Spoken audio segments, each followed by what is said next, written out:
Today we've got lots to talk about. We've got an update on when Princess's Medallion class app is going to go away. That was their first app. They've got their new Princess Cruises app, so I'll bring you up to date on that. We're going to talk about some itinerary changes as well as what's going on board with dining, currency exchange, lots of things to talk about. So let's go ahead and get started.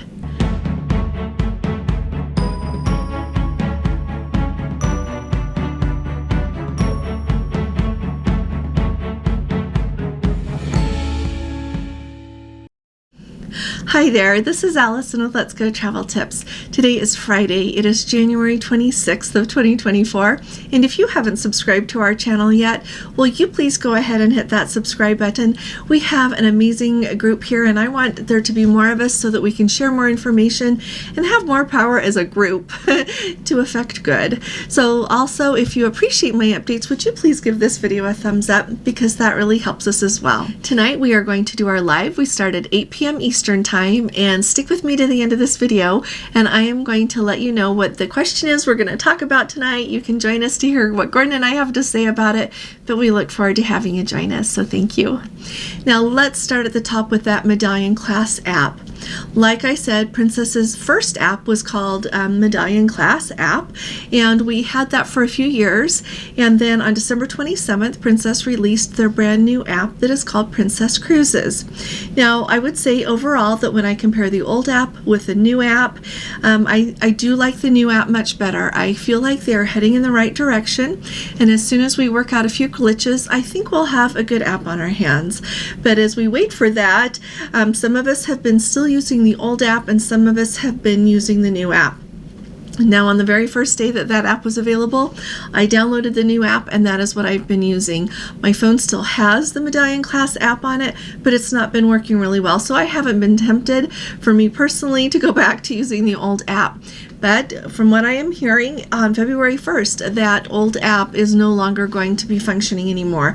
Now, I don't know how they're going to phase it out, what's going to happen, but since they say that, and this has been announced on a couple of ships that I have been made aware of, you are going to want to consider, if you're going on your cruise, and just, February 1st isn't very far away now, you might want to go ahead and download that new app and start doing everything that you need to do to be able to do it. Now, to use it on your cruise. Now, I will say, like I said, when the app first came out, it did pull over my information. It still accesses it just the same as the old app did, like with my passport photo, information, all of that kind of thing. It pulled right over. And so I hope that yours does too. And if you are just now going to download the new app, would you comment in the comments and let us know how it goes? I'm hoping it'll go really smoothly for you. Another update that goes along with the app is I keep getting questions about that. In the old app, you used to be able to click on your little profile there, and then your cruises would show up, and you could click on whichever one you wanted to look at, whether you wanted to make your dining reservations or whatever it was. That capability is not in the new app yet. So 2 notes on that. First of all, I have heard reports from people who have been on a cruise during this window of time here, and they said that once they disembarked, that then the new, their next cruise, if they had one booked, showed up immediately in their app. So, well, on Wednesday, our cruise on the Sun Princess, February 8th, was canceled. Do you know that by that evening, when I looked in my app, I didn't think about doing it in the middle of the day when we were in shock about that, but that night I looked at my app, and it had already rolled over to our solar eclipse cruise that's going on the Discovery Princess on April 3rd. It just automatically was there. So be aware that that's how it works. The other thing that you should know is I'm hearing across the board that it works much better if when you go, you download the app and then you come to that page and you can log in either with your username and password or with your booking number. Across the board, I am hearing it functions better when you log in with your booking number. So log in with your booking number, look at that cruise, and then when you want to look at another cruise, I know that it's clunky. I'm thinking hopefully they're working on it. Then you log out, you click on your profile picture down there in the right hand corner, scroll to the bottom of that page, click log out, so then you're logged out. It takes you back to that first page again, and at the bottom, once again, it will say you can log in with your booking number. Log in again using the booking number of the booking that you want to work on, okay? That is really what you have to do for now, but at least you can access all of your bookings, all right? And so let me know how it looks for all of you, and we'll go from there. Also, if you're having trouble when you're on board and you, for example, get on board the ship and it comes up saying that you need parental consent to use the app, log out and log in again with your booking number. Word with everybody talking about it is that will take away the thing that it wants you to have parental consent to use the app. Okay, so if you have other questions about it, let me know. I do have a video that I did a little bit that just kind of walked through some of the functionality on the app. And don't forget what I told you the other day in one of my videos.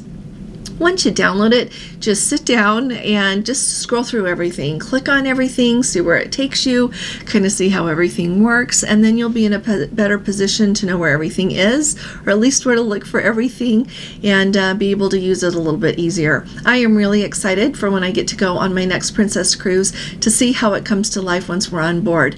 And across the cruise lines, they all, on their apps, there is always added functionality when they get on board a cruise ship, because then your schedule is there completely, and you can order your drinks if you want to using the app. All of that will come to life when you're on board.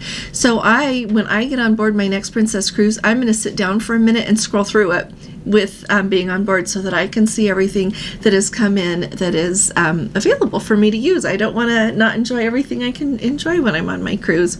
So that's a big update for us. Let me know what you notice, and I look forward to hearing from you all. The next thing is we've got a couple of itinerary updates that I just want to put out there. I know that Princess sends some things that end up to everyone. I've got Let's Go family members who are so kind to send this to me.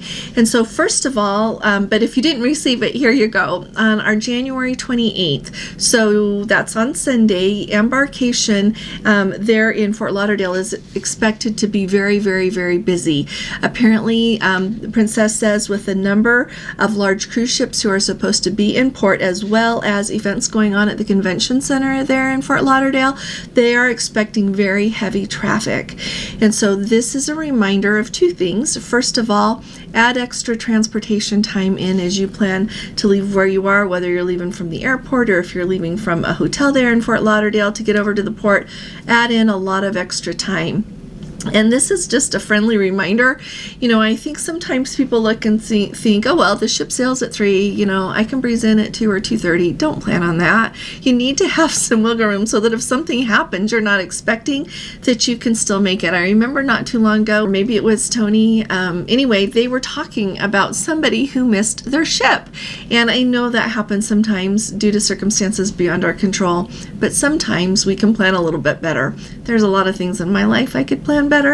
So I'm not throwing rocks at anyone with that. So anyway, bake in the time that you need to get to the port. The other reminder is, it says here that guests with independent arrangements should use port entrances located at Federal Highway US 1, Spangler Boulevard, and the I-95 Eller Drive if possible.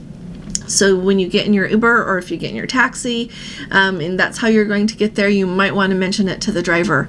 I know that sometimes I've seen a lot more heavy traffic in Miami than I have in Fort Lauderdale, but sometimes it can be really heavy. They said they're going to have extra police officers to try to direct traffic, but really plan in some extra time there on Sunday morning in order to get on your ship. And you know what, those of you who are disembarking, it is always crazy. And as you get closer and closer to that window of time that the new guests are going to be arriving to embark on the ship you just disembarked from, it gets even harder to catch a taxi. It gets more crowded for your Uber to try to get in there. And so if you are someone that doesn't like to wait around a long time, you're going to want to disembark earlier.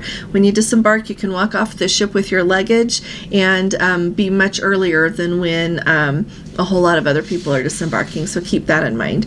Now, another thing that I am receiving a lot of information about is on the Alaska cruises this summer that are on the Discovery Princess. It sounds like many of them were due to arrive in the port of Victoria there in Canada at 7 p.m. That is how we were scheduled for our July 27th group cruise.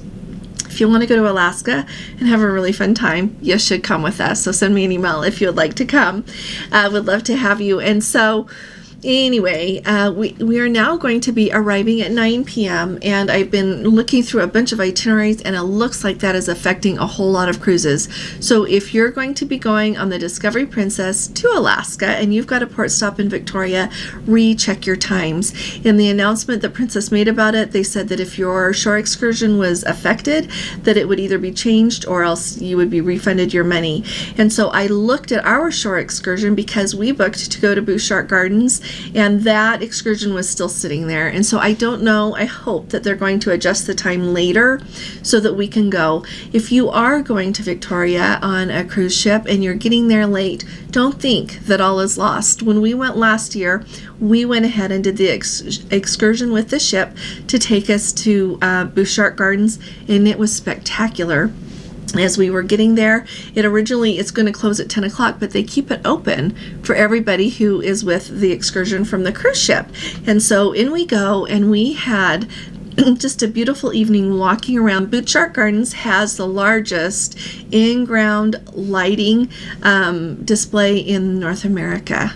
So they have an awful lot of lights. Their gardens are beautiful. It is spectacular, and visiting there at night is a really special experience. So we're going to do it again. So keep that in mind. A really nice thing about doing it with the ship is when we left, there were 2 buses that had brought us to the port there, and one of them was having a hard time starting. So they were able to move everybody from the bus that didn't want to start over to our bus and get everybody back. Of course, we were a little bit late arriving, but it was okay because we were on a ship excursion. So sometimes I really think it's worth it to do that. The other thing is when we were going over, they're just city buses that they were using. They were really nice, and our bus driver gave an excellent tour. He's talked the whole way over. It's about half an hour, 40-minute ride, I would say, from the port over to Bouchard Gardens. And he talked the whole way, told us all of this history, but he was saying that often a taxi ride from the port over to Bouchard Gardens can be as much as $80, and you have to pay that twice. You got to get there and you got to get back. So just want to put that out there, that is a consideration to think of when you're looking there. All right, you got all that just because of that itinerary change. Alrighty, we've got our Let's Go family members on the Sapphire Princess on that glorious voyage to Antarctica, and I've got an update here from one of them. Apparently their crossing of the Drake Passage was extraordinarily rough, the roughest crossing that our well-seasoned cruiser that shared this update with me has ever been on. So apparently it was quite rough on the way over, but she did say that the service on the ship has been absolutely excellent and the food has been really good. She said that the officers on the Sapphire Princess have really made it a point to be visible all over the ship all the time, talking to passengers and making it a really special experience for everyone. She said she noticed that when she was in the theater waiting for the show to start, that there were more than 20 officers in their dress uniforms just up and down the aisles visiting with guests and making sure that everyone was having a really nice cruise. The head chef and the maitre d' have come through the dining room a couple of times, stopping at all the tables to say hello to people. So they are having a glorious voyage, and let me tell you, I wish we were with them. My heart surely is. And so continue to enjoy it for us. We were going to be with them for those of you that are new here, then we had to cancel it. Alrighty. A few things to think about when you're going on your cruise. We've got an update here. We've got several people who are on different cruise ships right now, and so I've kind of gone through the things that they have shared on our Facebook page and things they have shared with me in emails, and I want to bring you up to date on a few things, and I'm going to share some more tomorrow. But the things that really stand out to me are a few things with dining, and let's start off. We've got a Let's Go family member on the Royal Princess right now, sailing in Australia. How amazing is that? And so I wanted to let you know a few things. So first of all, being on the Royal Princess, they noted that on the last few cruises that they have done with Princess, Sabatini's has just been okay. And I'm going to admit, the last time Gordon and I tried Sabatini's, which was a while ago now, because it was just kind of okay, and didn't really make me want to go back again, but she said it is spectacular now. So that makes me want to try it again. We're going to try to book that on our Eclipse cruise. Also, they were really taken aback by the International Cafe. She said that the people who are working at the International Cafe don't seem really happy to be there. There is no cheerfulness, there is no smiles, and so I don't know what's going on at the International Cafe. I don't know if those crew members just need fluffed up and, if they're having a hard time or what's going on, but she did note that it is not a really cheerful place anymore, and so that's not so great. She also mentioned the drinks are not consistent. I want to hear from those of you who are on a cruise, whether it's on Princess or anything else. How are the drinks going? We have heard of drink prices increasing lately, and this stands out to me because, I don't drink alcohol, but I love mocktails, and I have noticed, I am not even quite as tempted to buy the soda package as I used to be because the mocktails aren't what they used to be. And she said, you can go to one of the bars or one of the, places to either get a espresso martini, she mentioned, or some other drinks, and they'll be exceptional, and then you get another time and they're not so good. So let me know how it's going. I don't know if this is fleet-wide or if they're just having a hard time with that, but I think it is really important because part of that goes into customer experience as well as what you want to buy next time, right? If every time I have gotten a mocktail, if every one of my Sunshine daiquiris were good, I would book that soda package that you get the mocktails with every time without fail, because then it would be worth it to me. So just throwing that out there. Let me know what you're experiencing. Another thing I want to comment is we've got our Let's Go family member there on the Sky Princess. First of all, he said that he got, and this is really worth noting, a lobster tail when he was in Sabatini's 4 days ago, and he has not been charged extra for it. So that's awesome. Apparently you can get lobster tail in Sabatini's. I would ask on the ship that you're on if you don't want to pay for it. If paying for it's not a big deal, then get it, and then if you don't have to pay, it's okay. Another thing is they ate at Alfredo's for no charge. So that is a standout, and they don't have a package. So that's really nice. A really quick note here, and I appreciate him putting them here in case anybody doesn't know. When you buy those future cruise deposits on board Princess, and if you're new here, when you're on board a ship, you can buy a future cruise deposit for $100. And then when you book another cruise, based on the cabin that you book, the cabin category, whether you do the interior or the balcony or the mini suite, whatever, as well as the length of the cruise, that determines how much extra onboard credit you get. The least amount you're going to get is $15. So that is a 15% return on your money right there. So you buy those, you can buy as many as you want, and then they just sit in your account attached to your Captain's Circle number. Then when you want to use them, if you book straight through Princess, they can apply those for you, or your travel agent, if you book with a travel agent, can apply those to your booking as well. And so you can book a cruise that the deposit required is, $800 or whatever, and then apply that, and that suffices for the deposit. It's really nice. So if you use them within the year, you've used them, and if you don't, they just go right back to the credit card that you paid for them. I appreciate the note that when you buy those when you're on board, it does not settle to your shipboard account. It settles immediately to your credit card. Alrighty, and in a way that really makes sense because then they can credit it back if you don't use it. But just wanted to let you know, don't be looking on your shipboard account or wondering if it went through. It shows up on your credit card. So thanks for telling us that. The other thing, okay, let me tell you, apparently on the Sky Princess, they are short on washcloths. And how come? Because so many people have stolen them on the last 2 cruises. Like, who goes on a cruise ship and steals washcloths?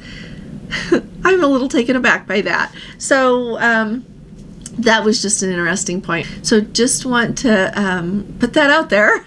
So anyway, interestingly enough, they are ordering more washcloths, but they're running a little bit behind. And funny thing, I can't remember what sailing it was, but I remember on one that we were on, I had said to Gordon, do they not have enough washcloths? So I feel like I have been on a cruise here or there that they have been a little bit short on washcloths, that I have to either ask for it or else they show up much later in the cabin, and I am wondering if it's because people take them. So just an interesting point for all of us to consider.